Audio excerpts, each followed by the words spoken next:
63 anyos nga lalaki patay human maapilog kasunog diyang niulbo ang kalayo sa iyang payag. Anyang detalye.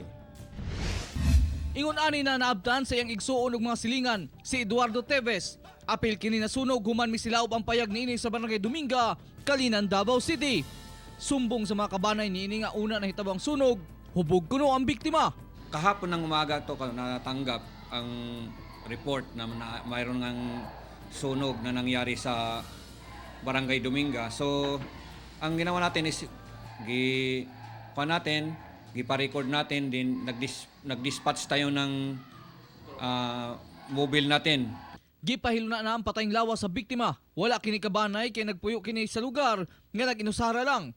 Sa karon pa dayon pang investigasyon sa kapulisan o BFP.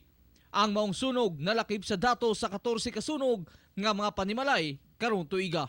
Based sa ato ang mga previous nga mga incident pagod, isa sa hinungdan no nga gina cause sa mga incident is kaning napasagdahan nga luto. Ongoing pa yung investigation, allegedly mayroon nga daw victim tayo. So iklaro pa natin i-finalize natin yung report kon. Kauban si Melchor Awing sa kamera. Ako si Real Soroche para sa One Mindanao.